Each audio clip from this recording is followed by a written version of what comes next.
Hello friends, welcome to one சிறப்பு சமையல். இன்றைக்கி நம்ம பார்க்க போகிற ஸ்பெஷல் ரெசிபி ரொம்ப சுவையான புளியோதரை. அதுவும் கோவிலெல்லாம் கொடுக்குற மாதிரி அதே டேஸ்ட்டில் கோவில் புளியோதரை எப்படி செய்யலான்னு பார்க்கலாம். வாங்க ரெசிபி எப்படின்னு பார்க்கலாம். அதுக்கு தேவையான இன்க்ரீடியன்ட்ஸ்லாம் எடுத்து வச்சுருக்கோம். அது என்னென்னு பார்த்துடலாம். ஃபஸ்ட்டு கடலைப்பருப்பு, அப்புறமா உளுந்தம்பருப்பு, அது கூடவே மிளகு சேர்த்துக்கலாம். அப்புறமா தனியா, முழு மல்லி விதை, அது கூட கடுகு, அப்புறமா வெந்தயம், சீரகம் கோவில் புளியோதரையில் சேர்க்க மாட்டாங்க. உங்களுக்கு வேணும்னா சேர்த்துக்கலாம், டேஸ்ட் நல்லா தான் இருக்கும். அப்புறமா அது கூடவே ஒரு 20 காஞ்ச மிளகாய், 2 கொத்து ஃப்ரெஷ்ஷான கருவேப்பிலை, ஒரு அரை ஸ்பூன் அளவுக்கு வெல்லம் எடுத்து வச்சுருக்கோம். அப்புறமா 2 ஸ்பூன் அளவுக்கு கருப்பியல், அதுவும் எடுத்து வச்சுக்கலாம். அப்புறமா ஒரு 4 கட்டி, சின்ன கட்டியாக 4 கட்டி பெருங்காய கட்டி எடுத்து வச்சுருக்கோம். அது கூடவே ஒரு லெமன் சைஸ் புளி, நல்ல பெரிய லெமன் சைஸ், கையில் இந்த மாதிரி பிடிச்சோன்னா ஒரு உருண்டை அளவுக்கு புளி எடுத்து வச்சுருக்கோம். இதில் தண்ணி சேர்த்து நல்லா ஊற விட்டுறலாம். அது ஊறிட்டுருக்கட்டும். அது ஊற டைமில் நம்ம இந்த மசாலா எல்லாத்தையும் வறுத்து எடுத்துக்கலாம். இப்போ வறுக்கிறதுக்கு அடுப்பில் ஒரு பேன் வச்சுட்டு சூடு பண்ணியிருக்கோம். சூடானதுக்கப்புறமா அதில் 2 ஸ்பூன் அளவுக்கு கடலைப்பருப்பு சேர்த்துக்கலாம். கடலைப்பருப்பு சேர்த்து நல்லா வறுத்து விட்டுக்கலாம். அடுப்பை மீடியம் ஃப்ளேமில் வச்சுட்டு நல்லா கைவிடாமல் கலந்து விடுங்க. அப்போ தான் பருப்பு ஈவனாக வறுபட்டு வரும். பாருங்கள், இந்த அளவுக்கு வறுபட்டு வரணும். இப்போ இதை எடுத்து ஒரு பிளேட்டுக்கு ட்ரான்ஸ்ஃபர் பண்ணிடலாம். இப்போ அதே பேனில் நம்ம உளுந்தம்பருப்பு சேர்த்துக்கலாம். உளுந்தம்பருப்பும் அதே அளவு 2 ஸ்பூன் அளவு உளுந்தம்பருப்பு சேர்த்து மீடியம் ஃப்ளேமில் வச்சு நல்லா வறுத்து விட்டுருங்க. உளுந்தம்பருப்பு நல்லா பொன்னிறமாக வறுத்து வரணும். பாருங்கள், நல்லா வறுத்துருச்சு. அதையும் எடுத்து இப்போ பிளேட்டில் வச்சிடலாம். இப்போ 2 ஸ்பூன் அளவுக்கு தனியா சேர்த்துக்கலாம். காஞ்ச மல்லி விதை, அதுவும் சேர்த்துட்டு நல்லா வறுத்து விட்டுடலாம். மல்லியோட வாசனை வந்துருச்சுனாலே அது வறுபட்டுருச்சுன்னு அர்த்தம். அதை எடுத்து வச்சிடலாம். 1 ஸ்பூன் அளவுக்கு கடுகு சேர்த்துக்கலாம். 1 ஸ்பூன் சரியாக இருக்கும். கடுகு நல்லா வறுபட்டதுக்கப்புறம் அதை எடுத்து வச்சிட்டோம். அப்புறம் 2 ஸ்பூன் அளவுக்கு மிளகு, அதுவும் சேர்த்துட்டு நல்லா வறுத்து விட்டுடலாம். மிளகு லைட்டாக வறுபட்டால் போதும். மிளகு வாசனை வந்துருச்சுனாலே வறுபட்டுச்சுன்னு அர்த்தம். அதை எடுத்து வச்சிடலாம்.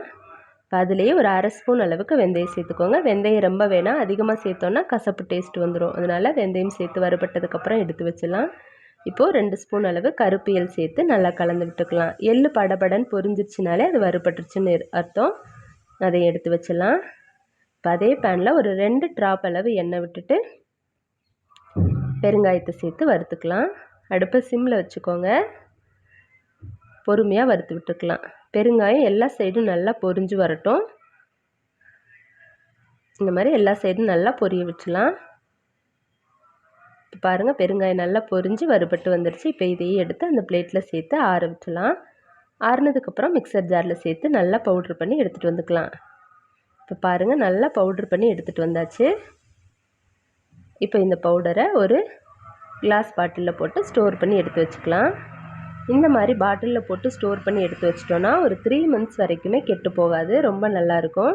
நம்மளுக்கு எப்பப்பெல்லாம் தேவையோ அப்போல்லாம் இதிலேருந்து ஒரு 2 ஸ்பூன் எடுத்து சேர்த்துட்டு நம்ம புளி கரைசலில் சேர்த்து மிக்ஸ் பண்ணிக்கலாம். அவ்வளோதான், இந்த பவுடர் ரெடி ஆயிடுச்சு. இப்போ இதை வச்சு நம்ம புளியோதரை எப்படி செய்யலான்னு பார்க்கலாம்.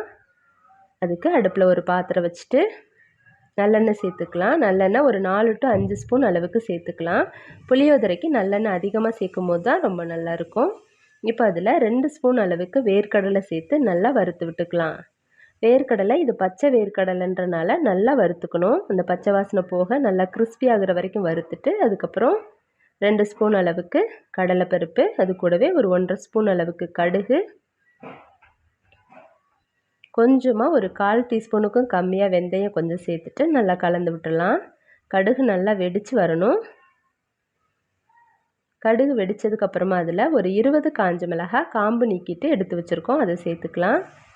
அப்புறமா 2 கொத்து ஃப்ரெஷ்ஷான கருவேப்பிலை, அதையும் சேர்த்து நல்லா மிக்ஸ் பண்ணி விட்டுடலாம். கருவேப்பிலை நல்லா பொரியட்டும்.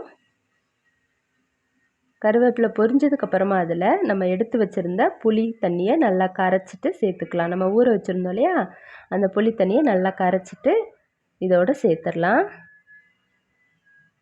சேர்த்துட்டு அது கூடவே ஒரு அரை ஸ்பூன் அளவுக்கு மஞ்சள் தூள் சேர்த்துக்கலாம். அப்புறமா ஒரு 3/4 ஸ்பூன் அளவுக்கு மிளகாய்த்தூள் சேர்த்துக்கலாம். மிளகாய்த்தூள் சேர்க்கும் போது ஒரு நல்ல கலர் கொடுக்கும். சேர்த்து நல்லா மிக்ஸ் பண்ணி விட்டுறலாம். மிக்ஸ் பண்ணி விட்டு ஒரு மூடி போட்டு மூடி ஒரு 10 நிமிஷத்துக்கு நல்லா கொதிக்க விட்டுறலாம்.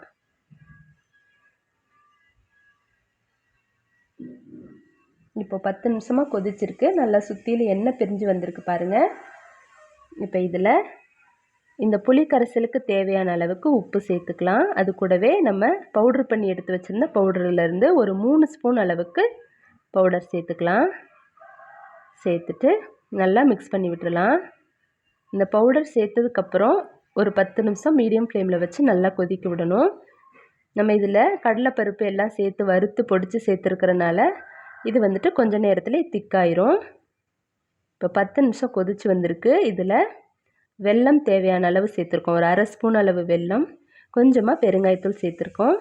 நம்ம பெருங்காயத்தூள் வறுத்து அந்த பவுடர்லேயும் பொடி பண்ணியிருக்கோம். இப்போ ஃபைனலாக சேர்க்கும் போது ரொம்ப நல்லா ஃப்ளேவர்ஃபுல்லாக இருக்கும். சேர்த்து நல்லா கலந்து விட்டுறலாம். இப்போ பாருங்கள், சுற்றி கொஞ்சம் எண்ணெய் பிரிஞ்சு வர ஆரம்பிச்சிருக்கு. இன்னும் ஒரு 5 நிமிஷத்துக்கு மீடியம் ஃப்ளேமில் வச்சுட்டு நல்லா இந்த மாதிரி கலந்து விடுங்க, இல்லைன்னா அடி பிடிச்சிக்கும். நல்லா கொதிச்சு வரட்டும். சிம்மில் வச்சு நல்லா கொதிக்கட்டும். கொதிச்சு வரும்போது சுற்றிலும் இன்னும் நல்லா எண்ணெய் பிரிஞ்சு வரும். அப்போ தான் புளியோதரை பர்ஃபெக்டாக ரெடி ஆயிடுச்சுன்னு அர்த்தம். இன்னும் கொஞ்சம் கொதிக்கட்டும். இப்போ பாருங்கள், நல்லா தலைன்னு கொதிச்சு வந்துடுச்சு. சுற்றிலும் நல்லா எண்ணெய் பிரிஞ்சிருச்சு. இப்போ நம்ம ஸ்டவ் ஆஃப் பண்ணிடலாம். அவ்வளோதான், நம்மளோட புளியோதரை ரெடி ஆயிடுச்சு. இதை நம்ம ஒரு பாட்டிலில் போட்டு ஸ்டோர் பண்ணி எடுத்து வச்சுட்டோன்னா நம்மளுக்கு எப்பப்பெல்லாம் தேவையோ அப்போல்லாம் எடுத்து நம்ம யூஸ் பண்ணிக்கலாம். சாதம் சேர்த்து மிக்ஸ் பண்ணிக்கலாம். இது வந்துட்டு ஒரு வாரம் 10 நாள் வரைக்கும் கெட்டு போகாமல் அப்படியே இருக்கும். ஃப்ரிட்ஜில் வச்சு ஸ்டோர் பண்ணி வச்சுக்கலாம். இப்போ மீதம் இருக்கிற புளியோதரையில் சாதம் சேர்த்து நம்ம மிக்ஸ் பண்ணிக்கலாம். நார்மல் சாப்பாட்டு அரிசி இதில் உப்பு போட்டு வடித்து ஆற வச்சு எடுத்து வச்சுருக்கோம். இதையும் சேர்த்து நல்லா மிக்ஸ் பண்ணிக்கலாம். சாதத்தோட எல்லா இடத்துலையும் இந்த புளியோதரை மிக்ஸ் மிக்ஸ் ஆகிற அளவுக்கு நல்லா மிக்ஸ் பண்ணி விட்டுருங்க. கோவிலில் கொடுக்குற அதே டேஸ்ட்டில் இருக்கும். ரொம்ப ரொம்ப டேஸ்டியாக இருக்கும். கண்டிப்பாக நீங்களும் இந்த மாதிரி ட்ரை பண்ணி பாருங்கள். அவ்வளோதான், நம்மளோட சுவையான கோவில் ஸ்டைல் புளியோதரை ரெடி ஆயிருச்சு. இந்த ரெசிபி உங்களுக்கு பிடிச்சிருந்தா நீங்களும் ட்ரை பண்ணி பாருங்கள். ட்ரை பண்ணி பார்த்துட்டு எப்படி இருக்குன்னு கமெண்ட் பண்ணுங்கள். நம்மளோட வான் சிறப்பு சமையலை சப்ஸ்கிரைப் பண்ணி நம்ம அடுத்தடுத்து போடுற வீடியோஸ் மிஸ் பண்ணாமல் பாருங்கள். தேங்க்ஸ் ஃபார் வாட்சிங்.